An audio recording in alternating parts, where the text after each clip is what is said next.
Potato Head was one of my favorite toys growing up. And when we started developing Toy Story, I knew we had to have a Mr. Potato Head in the film. Now, what would Mr. Potato Head's personality be like? Well, one of the things is that as a toy, his facial features always fall off. And I thought, you know, if my facial features fell off every day, all the time, I would have a kind of a big chip on my shoulder. So out of that, we came up with a personality that he would be the guy that would always question authority. Tell us a little about the process of putting all these elements together. Toy Story is the first fully computer animated feature film. And how that's different than cell animation. You know, in drawn animation like Lion King or Pocahontas, the characters are actually drawn on a piece of paper. It's two-dimensional, and it's just and when it's colored, the lines are just filled in with a color and put over a painted background, so it's two-dimensional. Toy Story is made with 3D computer animation, so it's truly three-dimensional. But it all takes, you know, it's all created in the computer. So we have sets, we have models, we have lights and everything, but it's all sort of virtual. It's all within the in the computer, and so it has a much more dimensional look to it than a traditional animation. So how pioneering would you say this film is, since it's the first one?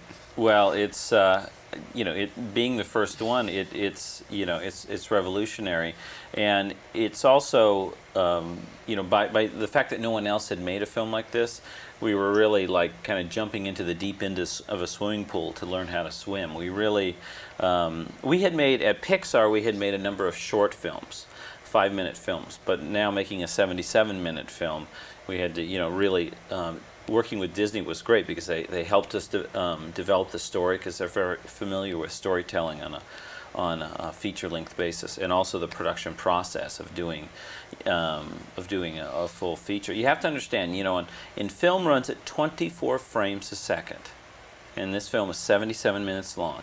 And each frame of film in the final computing, which is where all the final color is added, took a computer 4 to 9 hours alone to compute one frame.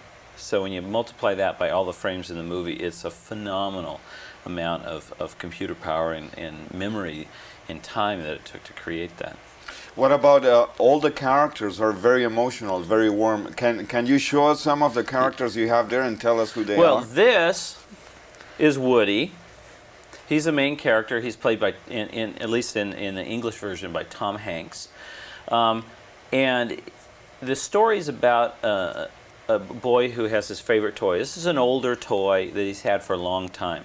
And you know, when toys are alive, 2 days of the year are the most scary for them. That's a birthday and Christmas, because that's when new toys come in and they are like worried about being replaced. And so on Andy's birthday, he gets this.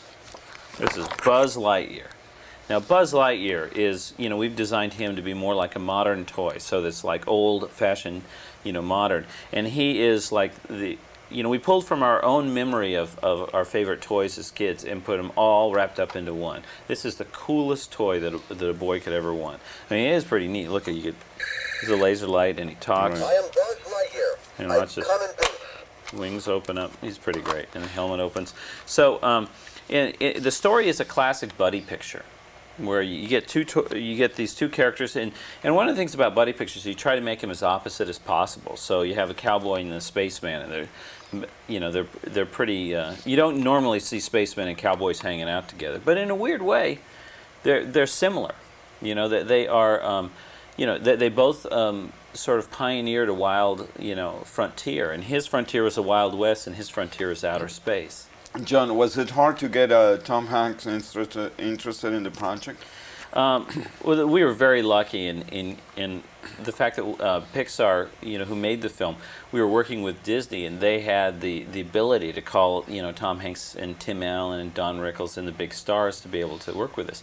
And when Tom Hanks came in, you have to understand, I've been working on this film for 4 years. And so it was, Tom Hanks had just finished filming Philadelphia when we first talked to him. And when he came in, we showed him all these drawings that, you know, from the pre-production artwork for the film, and got him real excited about it. And then what we did is we took his voice from Turner and Hooch, a couple scenes from Turner and Hooch, and actually animated an early computer model of Woody speaking the Turner and Hooch dialogue. And I showed that to him, and he just loved it. He thought this was great and got very excited and says, I'm there, when do I start? And so we worked with him for about 10 different recording sessions over a 2.5-year period. And each session was like 4 to 6 hours long. So he in fact, he was here, all day yesterday, and he was saying to everybody that this was the hardest acting job he ever had. But you have to understand, on a live action set, he is, he may do like 1 scene or 2 scenes a day. We had him come in, and within 4 hours, he did the whole movie. He had to be laughing, he had to be ecstatic, he had to be really sad, and then he had to be screaming his lungs out at the end of the session. So you had to direct two different worlds. Yes, we had to direct, and it's interesting directing an actor who's used to being in costume on a set with other actors.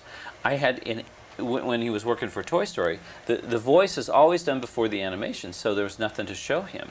And he was in a recording studio with a microphone hanging down and a music stand up, or a music stand with all the script pages on it, and that's all he had to work with. So what I did is I sort of painted a picture in his mind of the set, of the costumes, of the other actors, how loud the ambient noise will be, and so on, so that he could then picture it in his mind and be able to act properly for the scene. You said it took you 4 years. 4 years. What was the biggest challenge in this project for you? Well, the biggest challenge really was making this. I mean, this was like a huge undertaking, and also the biggest challenge really is to make the characters very likable, because that was even though this was the first computer animated feature film, the thing we focused on was trying to make a really good story with some great characters, because that's what audiences really care about. Why a toy-driven story? Why not? I love toys. I've always loved toys, and I love giving life to inanimate objects. I think there's a lot of charm to it. And one of the important things is we've tried in this film, we really tried to show people things that they're very familiar with, but show it to them in ways they've never seen before, like toys being alive. When a toy is alive, being played with by a child is his job. He loves it. And so then when the kid goes out of the room and the room comes alive with all the toys, it's like a workplace. They have staff meetings. They have like really boring plastic corrosion awareness meetings, and they're very, it's more like an adult workplace. What's next for you after Toy Story? Pixar has a 3-picture deal with Disney, so I'll be doing the Toy Story is the first one, so I'll be doing at least 2 more computer animated movies for Disney, and we're in development on our next picture. We can't really talk about it, but you know that it's going to have great characters, and it probably won't be about toys, at least not the next one.